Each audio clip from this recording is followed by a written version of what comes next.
स्वागत है हमारे चैनल तैयारी करो गवर्नमेंट एग्जाम की। सबसे पहले आप हमारे चैनल को सब्सक्राइब करना बिल्कुल मत भूलें।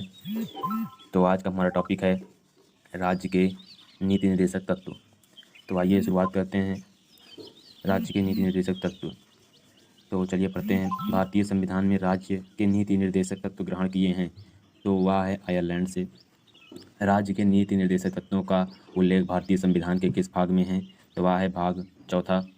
भारतीय संविधान के किस अनुच्छेद में राज्य के नीति निर्देशक तत्वों का उल्लेख है? अनुच्छेद 36 से 51। संविधान का वह कौन सा भाग है जो संविधान के निर्माताओं के मस्तिष्क और उद्देश्यों को प्रतिबिंबित करता है? तो उसका जो ऑप्शन है राज्य के नीति निर्देशक तत्व। पांचवा क्वेश्चन क्या कह रहा है? राज्य के नीति निर्देशक तत्वों में निम्नलिखित में से किन किन प्रकार के सिद्धांत अंतर्निहित हैं?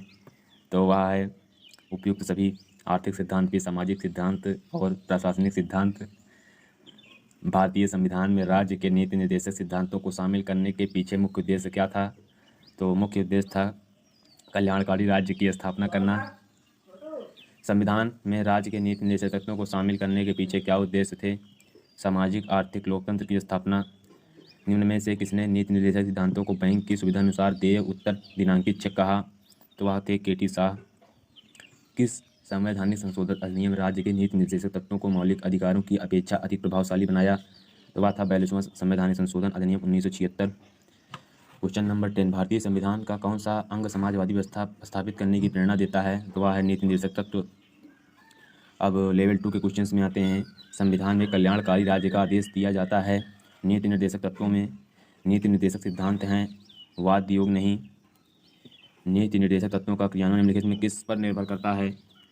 तो वह निर्भर करता है सरकार के पास उपलब्ध संसाधनों पर अधिकार। और राज्य के नीति निर्देशक तत्व में क्या अंतर है? तो अंतर जो है वो तीसरा है, मूल अधिकार वाद योग्य है, जबकि राज्य के नीति निर्देशक वाद योग्य नहीं है। 15 क्वेश्चन पूछ रहा है, मौलिक अधिकार एवं राज्य के नीति निर्देशक तत्वों के विषय में कौन सा कथन सही है? तो वह कथन सही एक दूसरे के पूरक हैं। एक कल्याणकारी राज्य के निर्देश आदर्श वर्णित हैं, जो वर्णित हैं राज्य के नीति निर्देशक तत्वों में। नीति निर्देशक तत्वों को कार्यान्वित करने के लिए क्या मूल अधिकारों का हनन हो सकता है? कुछ का हो सकता है। भारत के संविधान में अंतर्राष्ट्रीय सुरक्षा को प्रोत्साहन देना सन्निहित है राज्य के नीति निर्देशक तत्व में। समान कार्य के लिए समान वेतन भारत के संविधान में सुनिश्चित किया गया है, राज्य के नीति निर्देशक सिद्धांत का एक अंग है। भारतीय संविधान के निम्नोक्त भागों में से किस एक में न्यायपालिका तथा कार्यपालिका के प्रातिक का प्रावधान है? तो वह है राज्य के नीति निर्देशक सिद्धांत में। तो लेवल 3 की ओर बढ़ते हैं। भारतीय संविधान में राज्य के नीति निर्देशक सिद्धांत को किस मुख्य कारण से सम्मिलित किया गया है? कल्याणकारी राज्य की स्थापना के लिए। मूलभूत संविधान में कौन से भाग राज्य लोक कल्याण की संकल्पना सम्मिलित की गई है? राज्य के नीति निर्देशक तत्व में। संविधान का कौन सा अंश भारत के नागरिकों को आर्थिक न्याय प्रदान करने का संकेत करता है? तो इसका है राज्य के नीति निर्देशक तत्व। निम्नांकित में कौन सा राज्य नीति का नीति निर्देशक सिद्धांत नहीं है? निजी संपत्ति की समाप्ति राज्य के नीति निर्देशक तत्व नहीं है। वैज्ञानिक मनोभाव के विकास का। राज्य के नीति निर्देशक तत्व में क्या शामिल है जो मूल अधिकार में नहीं है? कुटीर उद्योग को प्रोत्साहन। किसी नीति निर्देशक सिद्धांत को प्रायः समाजवादी माना जाता है क्योंकि ग्राम पंचायतों की स्थापना। निम्नलिखित निर्देशक सिद्धांतों में से वह सिद्धांत कौन सा जिसे गांधीवादी सिद्धांत कहा जाता है? स्वशासन के प्रभावी एकलों के रूप में ग्राम पंचायत का संगठन। नीति निर्देशक तत्व का महत्व किस लिए है? वह क्योंकि राज्य भारत के किस राज्य में समान नागरिक संहिता लागू है? तो वह है गोवा में। तो हम अपने अगले लेवल की ओर बढ़ते हैं। लेवल 4। राज्य के नीति निर्देशक सिद्धांतों के अनुसार किस आयु तक के बच्चों को निःशुल्क एवं अनिवार्य शिक्षा देने की आशा की जाती है? तो वह है 14 वर्ष तक। राज्य के नीति निर्देशक सिद्धांत किस प्रकार मौलिक अधिकारों से भिन्न है? राज्य के नीति निर्देशक सिद्धांत परिवर्तनीय हैं, जबकि मूल अधिकार परिवर्तनीय हैं। तो भारतीय संविधान के कौन से संशोधन अधिनियम द्वारा टकराव की दशा में राज्य की नीति निर्देशक तत्वों को मूल अधिकारों पर वरीयता प्रदान की गई? तो 42वां संशोधन। तो भारतीय संविधान के अंतर्गत कल्याणकारी राज्य की अवधारणा निम्नलिखित में किस अनुच्छेद में वर्णित है? अनुच्छेद 38 में कल्याणकारी राज्य की अवधारणा वर्णित है।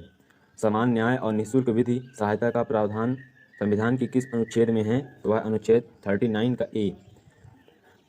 क्वेश्चन नंबर 36 की ओर बढ़ते हैं। भारतीय संविधान के निम्नलिखित अनुच्छेदों में से कौन सा अनुच्छेद राज्य सरकारों को ग्राम पंचायतों को संगठित करने का आदेश देता है? तो इसका राइट आंसर हो जाएगा अनुच्छेद 40। तो क्वेश्चन नंबर 37 क्या बोल रहा है? भारतीय नागरिकों के लिए एक समान सिविल संहिता प्राप्त करने की बात कही गई है। तो अनुच्छेद 44 में।